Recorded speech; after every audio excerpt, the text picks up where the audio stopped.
Boom shakalaka. What's going on, everybody? Randall here from Crypto Love, and I am joined today by Yoav Dror, the CEO of PumaPay. What's going on, Yoav? Hi. Hi, everyone. Nice to meet you. Thanks for having me.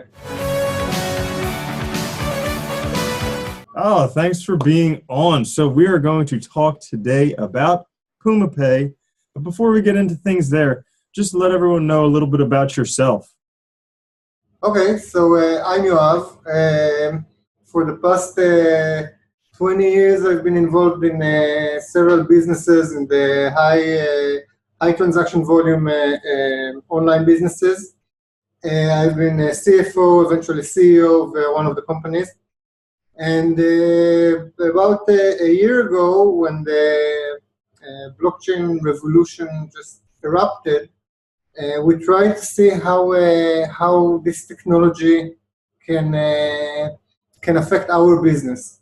And the more as we analyzed it, we realized that we can do something that is much bigger than our specific business, and create like a whole ecosystem around it.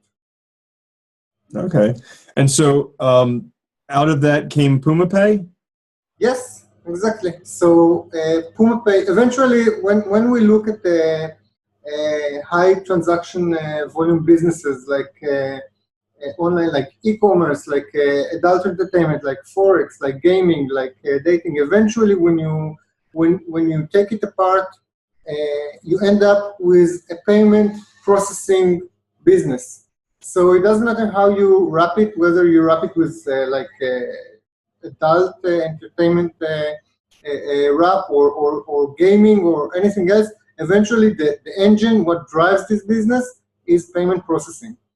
And all payment processing today, the majority of the payments offline, but also online, are done with payment cards, credit cards. Mm-hmm. And although this is a solution, and it's a working solution, it's not a very good solution, especially if you look at it from the merchant's perspective. And us being merchants in our other businesses, we see the issue of payments from the merchant's perspective. And there are several problems here for the merchants. First of all, the transaction costs, which are very, very expensive. Visa can take, depends on Visa or MasterCard or any other network, they can take, depending on the settings, anything between 2-3%, sometimes up to 15%. For high-risk businesses working with some processing companies, can be 15%, which is just madness. Mm-hmm. They become your partners. Now, there's the issue of settlement times. Even though the transaction is immediate, sometimes it takes up to 2 weeks for the merchant to receive the money. And on top of that, you have the problem of chargebacks, which for those of you who are not familiar with the problem, in a nutshell, a chargeback is when a consumer is calling their bank and telling them, I didn't do this transaction. My child did it, the dog did it. I don't know what happened. The bank will automatically take the funds from the merchant and give it to the customer, no question asked. And this is a chargeback. So the merchants, they're losing business for sometimes, most of it is, these chargebacks are fraud, and users are taking advantages of it, especially in online businesses, especially in high-risk businesses, because Visa and MasterCard, they have a rule that when the card is not present, then first of all, you give the money back. Okay, it's called CNP, card not present. And CNP fraud is estimated to affect businesses worldwide and cause losses of $70 billion in 2018. And on top of these losses, of lost real sales that they have to give the money back, there are also fines that the credit card networks apply. And if you cross a certain threshold of, let's say, 1% or 1.5% in several months in a row, then they have the right, the critical network, they have the right to terminate your account and throw you out of business. So all of this is very bad news for the merchants. And when we look at the blockchain has the basic characteristics for a very good payment solution that will solve these pains. But nonetheless, we still haven't seen any ready or any existing payment solution utilizing the blockchain. You cannot treat Bitcoin as a payment solution. I mean, it's a very nice store of value, and the value goes up, but try going to your coffee shop and paying for a cup of coffee with Bitcoin. It will take 1 hour to settle, and it will cost you more than the coffee, so it doesn't make a lot of sense. So we are trying to solve the problem and combine the advantages of the blockchain together with the flexibility that exists with the credit card. Because you can say a lot of bad things about the credit cards, but everybody knows it. It's very simple and easy to use, and it's very flexible. And it allows payment mechanisms that are very common in our daily lives, but are currently not possible on the blockchain. And this is one thing that all cryptocurrencies, one disadvantage they all currently have. For you to make a transaction with a cryptocurrency, you can only do one type of transaction. It's a push transaction. You can type someone else's address and send funds to them. And this is not necessarily how the world works. For example, you cannot do recurring payments with Bitcoin or with Ether in this respect. So we want to take the flexibility and the ease of use of cards, combine it with the advantages of the blockchain, and create a whole payment solution with a complete ecosystem and all the products to enable the ecosystem. Mm-hmm. Great. So how now with the PumaPay system, you have your pull contracts. That's basically how it works. How specifically does that differ from what we have available now, and why is that important? Okay, so what we did, we designed a unique architecture of smart contracts that inverses the mechanics of the transaction. And instead of me, the customer, sending you, the merchant, my funds, I authorize you to connect to my wallet, and I authorize the terms and conditions in advance, and then I allow you to pull funds from my wallet. So, for example, you can show me a QR code for a recurring subscription. Let's say by the first of every month, $295 for 12 months. And then every time you will try to use this authorization and pull funds from my wallet, your request will be checked against these terms, which I approve. And given that 1 month has passed since the last payment, and you are trying to pull really $2.95, no more, and that the address that is requesting this is the address that I authorized, then it will be approved, and then you will receive the funds without any further confirmation on my end. Okay, so it works really well for recurring payments in addition to just regular payments. Yeah, but recurring payments is only one type of solution we're working on.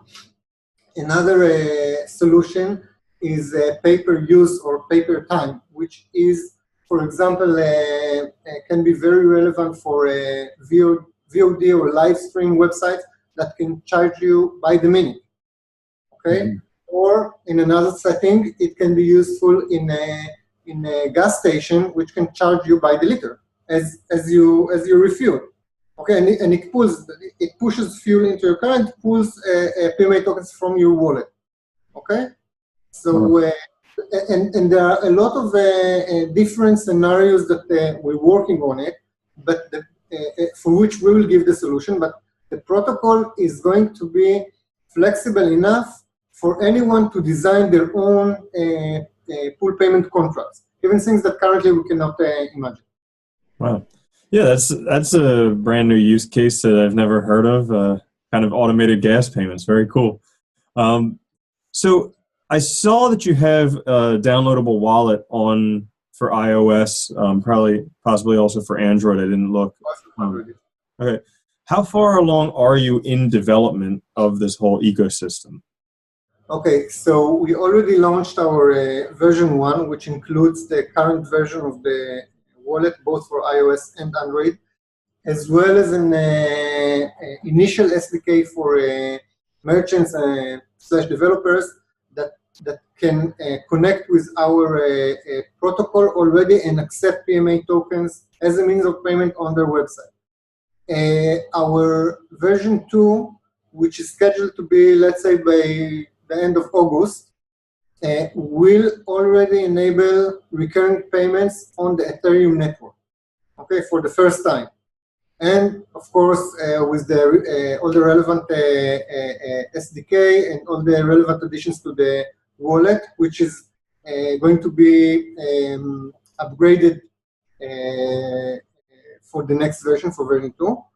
Thereafter, by the end of Q1 2019, we expect to launch the entire protocol, which will include all the payment scenarios that we describe in the white paper. And we intend to launch it on a next generation blockchain, not on Ethereum, something that would be faster, more scalable, and cheaper for transactions. Mm-hmm. Now, you did talk about a few options there, like EOS credits and orbs. Why those, and do you have any idea as to how you're going to transition? Why those? Because those met the initial requirements for our feasibility test. There are more that we are currently looking at, but this is more a question for our engineers. We still haven't decided. It will take, I assume, about 2-3 more weeks until we decide on which blockchain to develop. Mm-hmm. We're also, by the way, we're also looking for a solution that will allow us to introduce the protocol on more than one blockchain. Okay. Yeah, that's what I was just going to ask. Is your protocol blockchain agnostic, so you can just choose whichever one works best? This is not how we initially planned it, but we are now looking into it because obviously this will be more beneficial for everyone. Mm-hmm. Awesome. So you just recently raised $117 million. So congratulations on that. Seventh largest ICO, I think you had on your website. I think 8th now that we have EOS. Oh, okay. Yeah, good point. They were a little larger than us. Yeah, just a little bit. So, I mean, in terms of raising money for ICOs, that is a lot. I mean, oftentimes the hard cap is aimed to be below $30 million. So why did you go ahead and raise that much money? And then how are you going to allocate that? Well, we see ourselves in direct competition with companies like Visa, MasterCard, PayPal, Stripe, and you're not going to a war with these giants with $30 million in a white paper.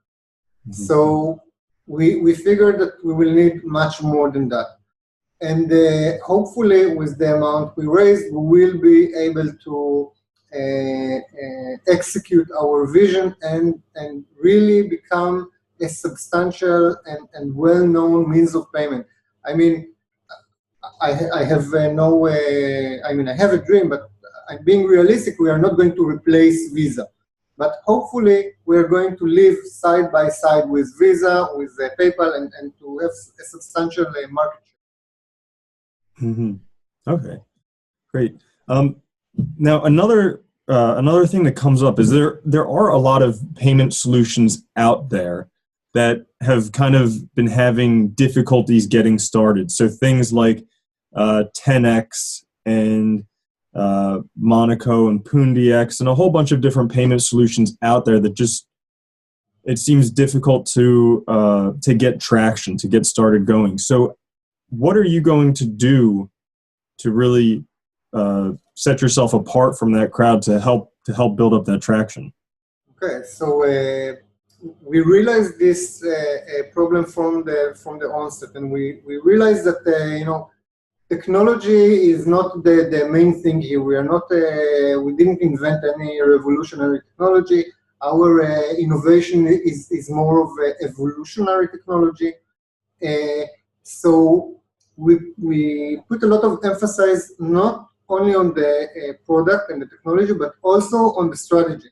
And strategy-wise, we have already signed up more than 50, I think today it's closer to 60, major companies that have agreed to integrate with the PumaPay protocol once it is being launched.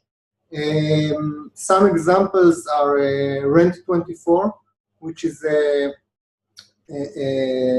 office rental company operating mainly in Europe. It's like WeWork, but it's like the biggest competitor of WeWork in Europe. They have they're renting space for over 4,000 companies, and they already agreed to accept rent payments in PMA tokens.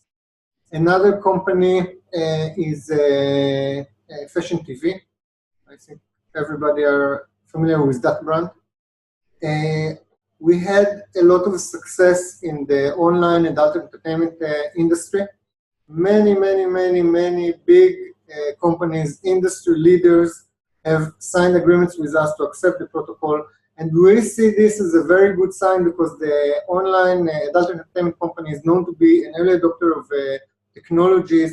And if it wasn't for the adult entertainment industry, we wouldn't have the VCR in the 80s, and we wouldn't have online payments in the 90s. So many companies from that sector. We're currently working with a lot of companies in the Forex, in gaming, many payment service providers that have already agreed to add us side by side to credit cards, to PayPal, to other means of payment, also pay with PumaPay. And this is where we put our efforts, and we go to a lot of events worldwide. We just came back now from 2 events in Korea, and 3 weeks ago we went to Tokyo, and we also are now considering opening up and setting up local branches in these countries in order to bring more early adopters from these areas. And this is where we're also going to put our focus in the coming years in developing the ecosystem. Mm-hmm. Okay, so yeah, that makes sense how you already have partnerships with these people, how they'll start accepting payments in PMA as soon as the platform is up and running. Now, another question I have is, from looking at your website, you have a fairly large team and a good number of advisors. So can you tell us a little bit about them and how they're going to help you accomplish your vision? Yes. So our CTO was handpicked for this position. He has more than 10 years experience in payment systems, in payment card systems. He worked for Visa and MasterCard and designed the systems for them. Our chief blockchain architect has 2 or 3 years of experience developing for IBM in Europe, working on blockchain projects for them. We have 5 or 6 more developers working in the team. We have, as I said, as we put emphasis on the strategy, we have quite a large business development team, and all working together for the same purpose. Mm-hmm. Okay, perfect. So what have you guys got upcoming? So as I said before, we have version 2 just around the corner. By the end of August should be ready.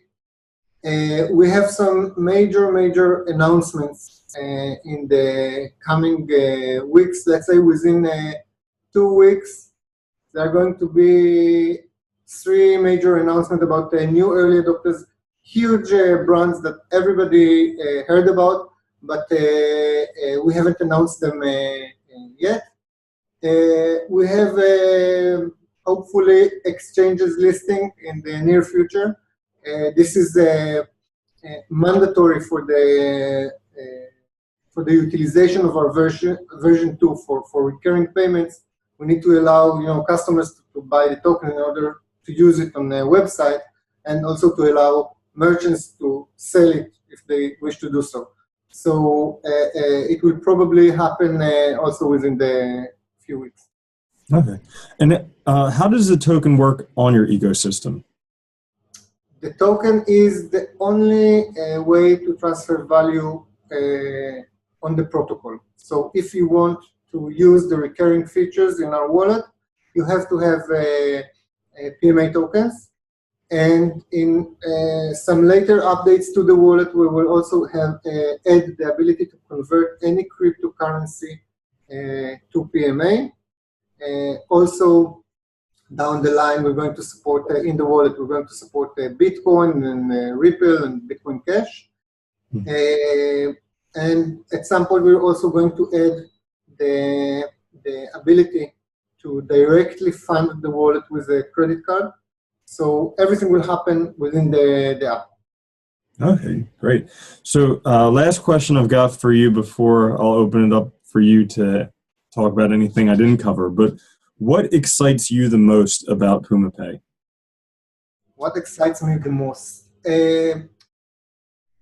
For me, the ability to be in something which is completely new, that it's like uncharted territory, and maybe we're not the first, but certainly one of the pioneers, and perhaps if we will do things right, we will also be someday very big in this industry, and it's the ability to shape the future. We really have the ability here to shape the future on in how people are making payments, which is something very basic in our lives, and we can change it, and we can make it better for everyone. We can make it cheaper. We can make it faster. So this is what makes me happy when I wake up in the morning. Awesome. Sounds very good. So was there anything that I didn't cover that you wanted to talk about on this interview? No, I think we covered pretty much everything. Yeah, I would love to see more people joining our Telegram channel, which is the official announcement channel, because I said there are some major announcements coming up. So it will be the right place, to stay updated. Awesome. So anybody who wants to can go to PumaPay.io. That's your website. They can find your Telegram channel there. Yep. Great. Well, Yoav, thank you very much for joining me for this interview. Thank you very much for having me. It was really fun. All right. Peace.